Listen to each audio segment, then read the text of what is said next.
Welcome into the Locked On Knicks podcast. I'm Gavin Schall, and today I'm rejoined by Stacy Patton to continue our conversation, including are the Knicks a top 5 team in the Eastern Conference and what Immanuel Quickley has to do to take the next step right now on Locked On Knicks. You are Locked On Knicks, your daily New York Knicks podcast, part of the Locked On Podcast Network, your team every day.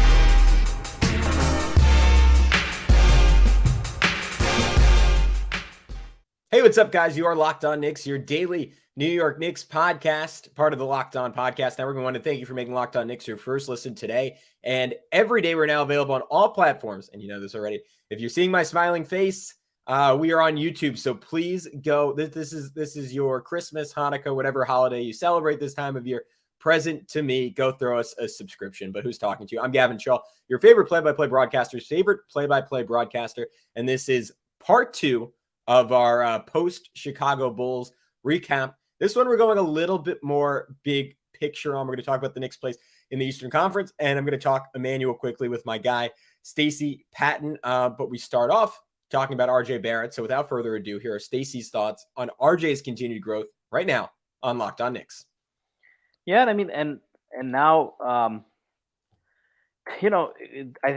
do think Deuce and Grimes minutes are the game changer. And I think a lot of people, there were a lot of people last year when those were raised as solutions, when Kemba and Evan were struggling a lot, right? Not even to just take away all their minutes, but, just to inject them to give you some better matchups, right? On the perimeter.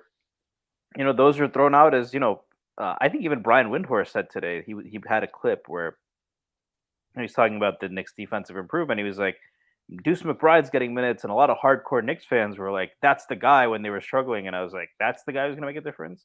And Windhorst was like, but I think Windhorst should have added, well, I was wrong. And he did make a difference. And so does Grimes, right? And I think that Grimes didn't play much earlier this year. We don't know how much of that was injury, but he was listed as active and not playing.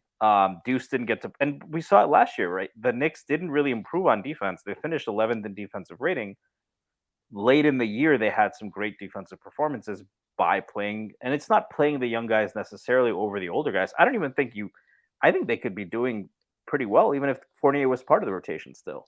But you're just mixing and matching and creating some better situations so that Brunson, if you still have Brunson out there, he's not a good defender.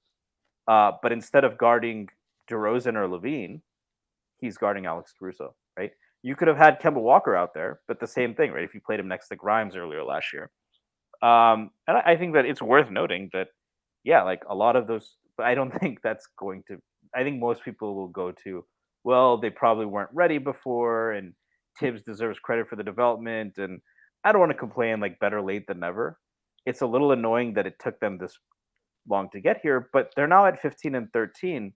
And if you look at their upcoming schedule, they're at the point where they were at last year, I think, in the second half, where we figured out that, this team can play and be pretty fun.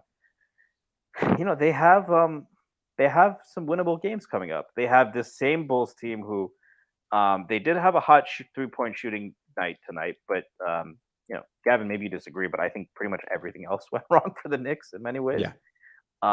In terms of turnover, you're a better man than I for not mentioning the officials, and maybe on a rewatch I'm wrong, but I did not feel like they got the benefit of the whistle. They shot 18 for 34 from 3. Maybe that doesn't happen again, but other than that, I thought that the matchups favored them. I think they can replicate a lot of what they did, and then you look going forward.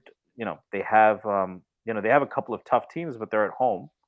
So just pulling up the schedule here, they got Indiana on the road. Indiana's playing some great basketball, but I think the Knicks have the talent advantage there. Ben Mathurin had a really good game against them in preseason. It'll be interesting to see if adding Grimes back into the mix can change that. Obviously, Tyrese Halliburton is playing as well as anyone in the NBA right now. They have a 2-game homestand, 3-game, or 4-game homestand against Warriors, Raptors, the same Bulls team, and the Sixers. Warriors and Raptors obviously have the talent advantage, but those are at home. where the Knicks haven't necessarily been better, but you know, a split there, continue to be competitive would be good. And then, and I think they can sweep this Bulls team. And then, you know, the Sixers, Embiid is always a beast, but Mitchell Robinson's playing as well as he ever has, and you know, the Sixers haven't played good basketball.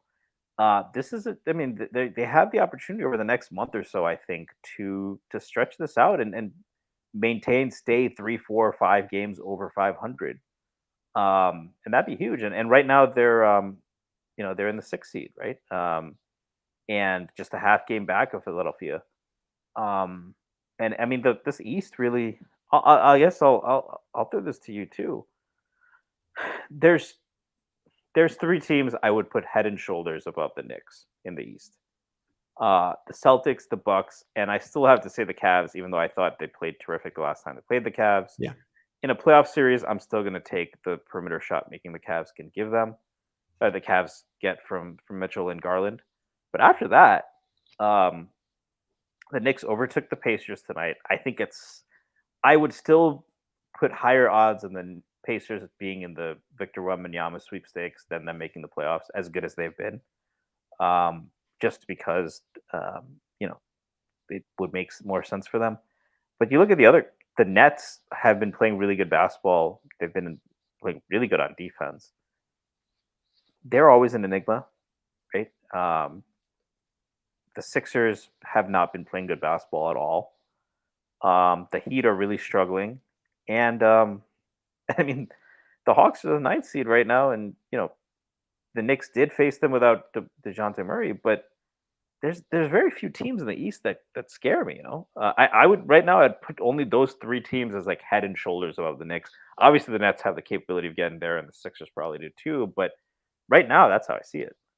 Yeah, I think it's so contingent on Julius continuing to play the way he's playing on both ends of the floor, and having, again, him and Brunson as 2 legitimate all-star type of players just dramatically raises the ceiling of this team. And I think we saw it a little bit in the 4th quarter that when those 2 guys aren't clicking at optimal levels or just aren't able to be on the court together the whole time because this rotation's so limited, you got to give each of them a breather, that there is still a lack of like off the dribble creation. And I'm sure as I know you love the guy, I'm sure like me, you're hoping Immanuel Quickley can take up some of that role. I'm hoping maybe the second half of the season, Quentin Grimes can expand his game a little bit in that respect. And I'm hoping RJ can maintain his efficiency. But to me, that is the biggest swing factor. Like, do you have enough guys who can step up and create offense when eventually, like, I think we're due for a 6 for 22 type of game from Julius Randle. Like,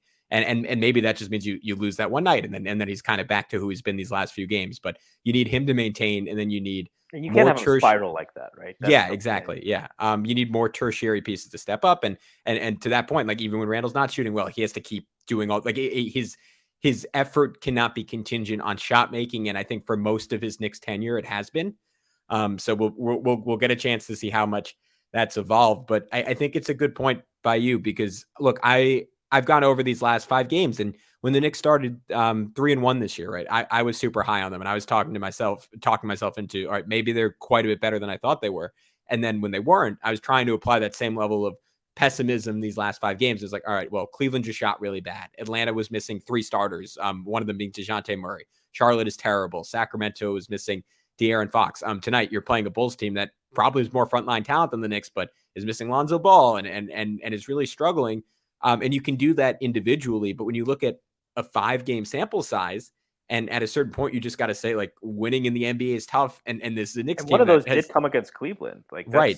Exactly. And time again, like, you find a way to beat the team in front of you. Like, it is at the point where it's substantial. And I think legitimately, if we want to talk big picture, you got to change your perspective a little bit on what this team is going to be, and start believing that, like, all right, they could really just be the 5th or 6th seed in the Eastern Conference. We will be back in just a sec to continue this conversation on just how good the New York Knicks are. But first, we all know how ExpressVPN protects your privacy and security online, right? But here's something you might not know. You can also use ExpressVPN to unlock movies and shows that are only available in other countries. Maybe you've run out of stuff to watch on Netflix. I know I have. This will change your world. ExpressVPN allows you to binge The Office on UK Netflix. It's so simple to do. Just sign to Netflix, fire up the ExpressVPN app, change your location to the UK, refresh Netflix, and that's it. ExpressVPN lets you control where you want sites to think you're located. You can choose from almost 100 different countries. So just imagine all the Netflix libraries you can go through. Personally, I'm heading to South Korea. I want to watch Parasite on South Korea Netflix with my Netflix subscription. But it's not just Netflix. ExpressVPN works with any streaming service, Hulu, BBC, iPlayer, YouTube, you name it. There are hundreds of VPNs out there. But the reason I use ExpressVPN to watch shows is because it's ridiculously fast. There's never any buffering or lag, and you can stream in HD, no problem. ExpressVPN also works on all your devices, phones, media consoles, smart TVs, and more, so you can watch what you want on the big screen or on the go. So if you want to get access to hundreds of new shows, go to expressvpn.com/lockedon right now. You can get an extra 3 months of ExpressVPN for free. That's expressvpn.com/lockedon. expressvpn.com/locked to learn more.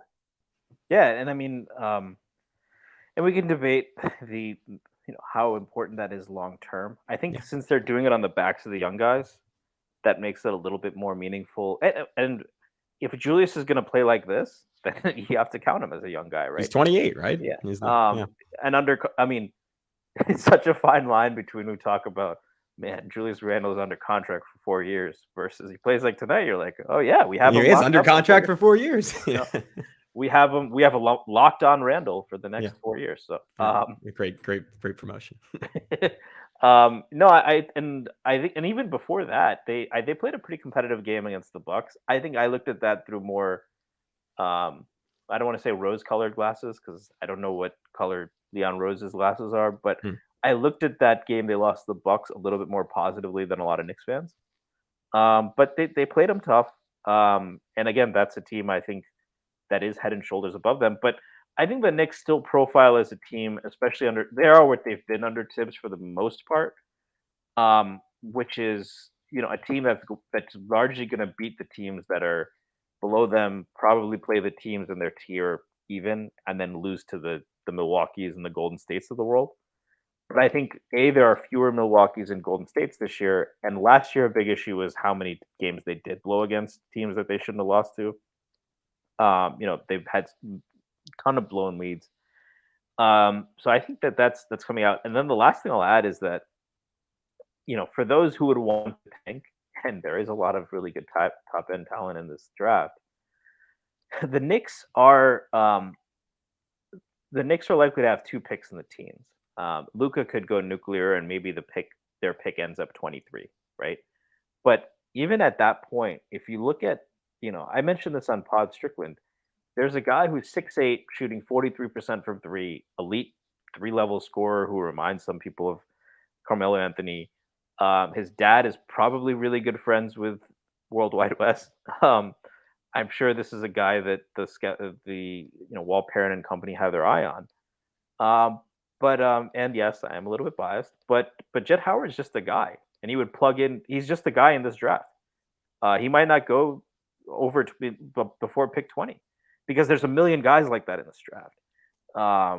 And so, yes, like Wembanyama looks like a franchise changer. Scoot Henderson would go number 1 in like 99% of drafts.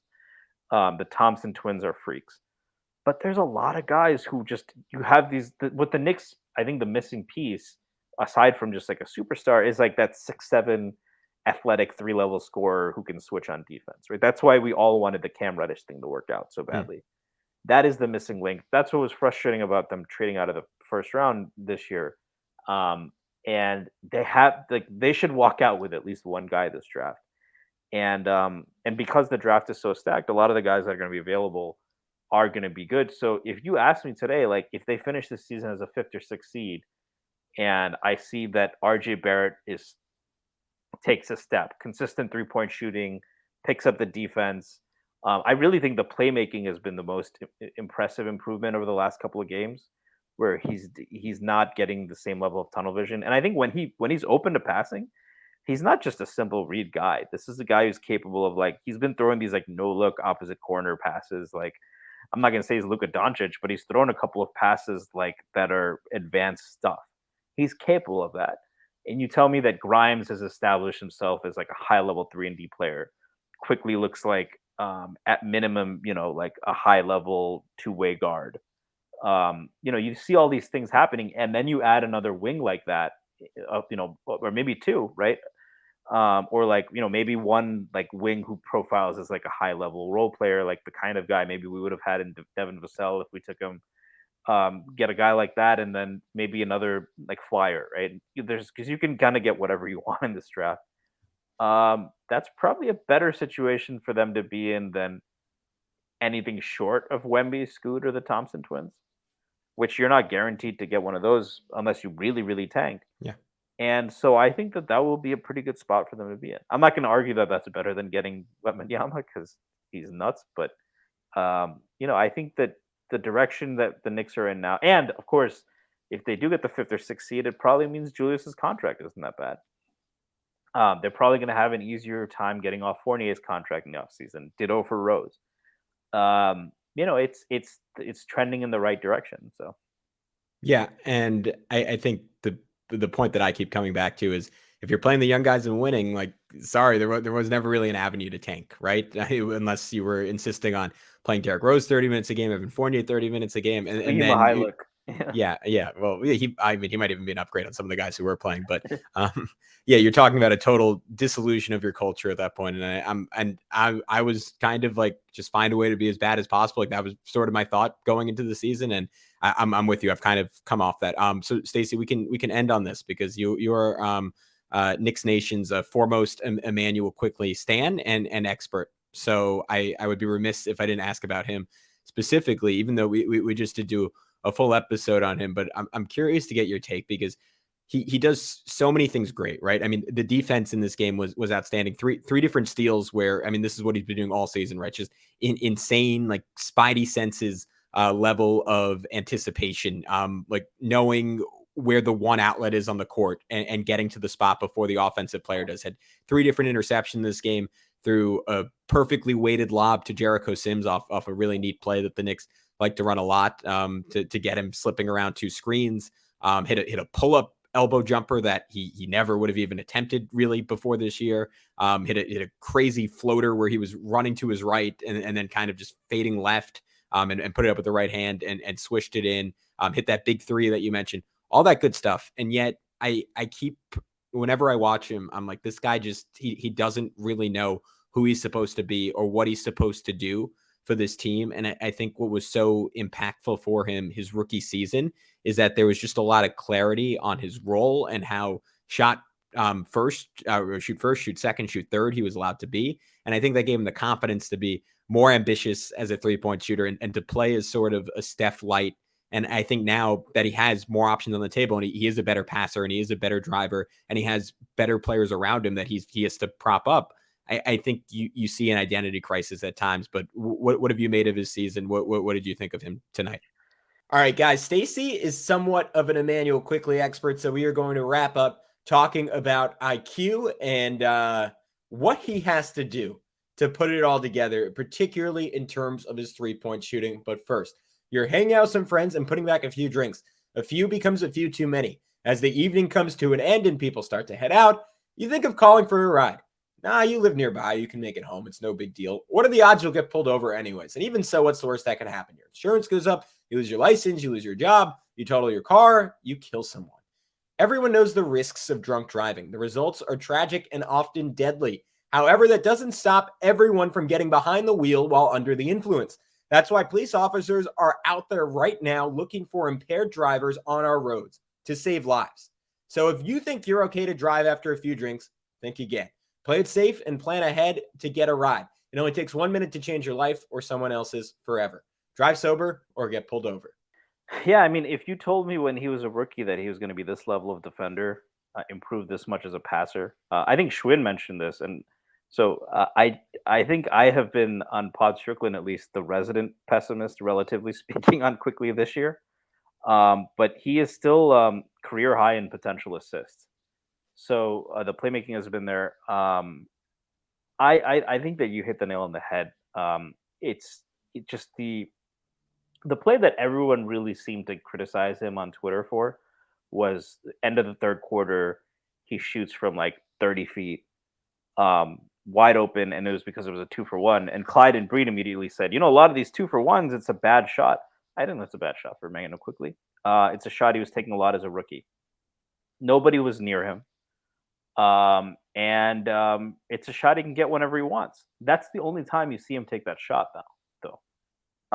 He's still willing to pull when somebody goes under a screen, but kind of the step backs or some of the kind of really difficult. He's eliminated, I think, the difficult 3-pointers, which would be more playable if he wasn't also taking so many difficult, like the mid-range shot you mentioned. I'm glad he has that in his bag, but it's not it's not a shot I want him taking more than threes. And he's averaging right now a career low. He's only taking 8 threes per 100 possessions. He took 12.2 as a rookie, 11 last year. I do think it's a bit of an identity crisis. I think he's very determined to prove he can be a point guard, but I think he's also. Let me word this carefully because I don't think this is Tibbs' fault. It is an Immanuel Quickley issue, and it's something he needs to work through. But I do think he does worry about, about taking a bad shot when maybe Randall or someone else is out there. I think that last year, the second part, and not, again, that's not a Randall issue. That's just him maybe understanding the opportunity cost of his shots and undervaluing how good he is on offense as a shooter. But I think that it especially, but I think his best stretches, it's a little bit like when he was a rookie, where he struggled to run the offense off the bench. And I think his best stretches really did come next to Randall. That's part of the reason, by the way, I really wanted him to start over Elf. I actually thought at times that year it would have been better for Elf to be with the bench because they needed a guy like him to run the bench, right? Who was going to just do the simple, like, absorb usage and assists or whatever, because Quickley struggled to access the paint. And I thought Quickley was much better than with Randall because he could kind of play off him and wasn't in charge. I think where Quickley looked his worst was when it was just him, when Randall and Brunson both sat and he was playing with RJ, because it's a double whammy in that lineup. When Quickley's not aggressive, that means RJ is like, it's RJ Barrett time. And I think as good as RJ has been of late, he is at his best attacking from the wings, getting the ball in motion, and attacking over those kind of things. And when Quickley isn't kind of facilitating that movement and facilitating all of that, when it's just kind of a take turns thing between the two of them, that's when you really worry. So what do I think Quickley needs to do to change that? I think, like, if I was Thibodeau, I would try to get him in. I would run some more off-ball plays for him to try to get his confidence up without taxing him. Like, give him a little bit of a break from running the offense and reading. Not to take him off ball completely, but when he is off ball, instead of having him stand in the corner, get him a couple of those things to build his confidence. That's what they did with RJ, by the way. Because a few games ago, I was pretty down, and I can't remember if it was the Sacramento game or the one before that.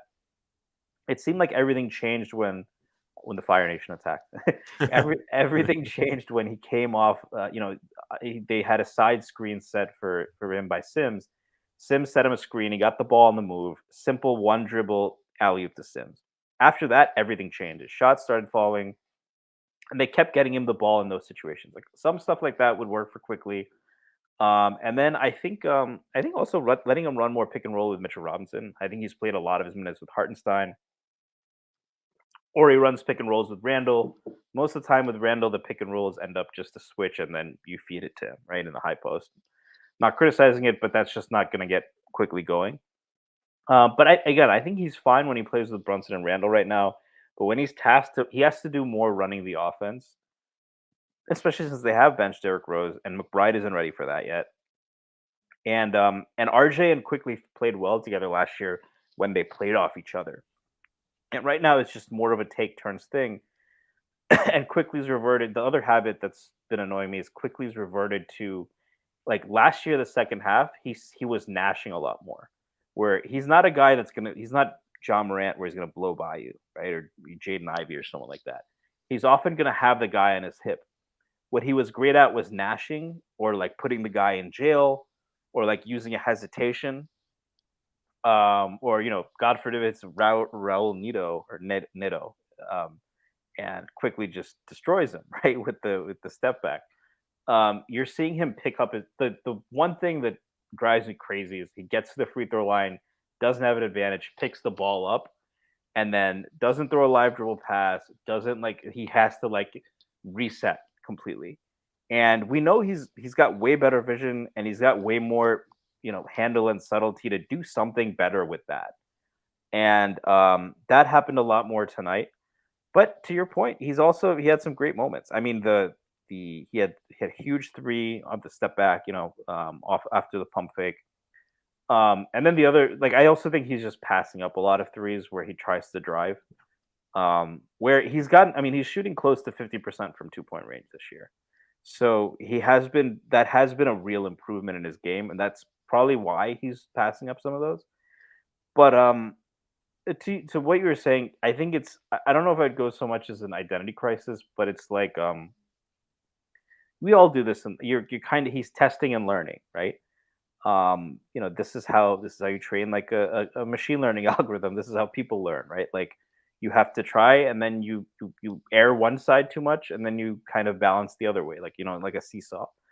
And he's seesawing a little bit between the two things. I think when it finally clicks, it's going to look awesome. He's going to have this 2-point game. Probably, maybe will not be the same level of gunner he was as a rookie. I don't think he's ever going to be Bones Highland. He's just a more responsible player than that, for better and for worse. And I'm also a huge Bones Highland stan, but I think he's going to be, I think Van Vliet is the comp I've used for him a lot.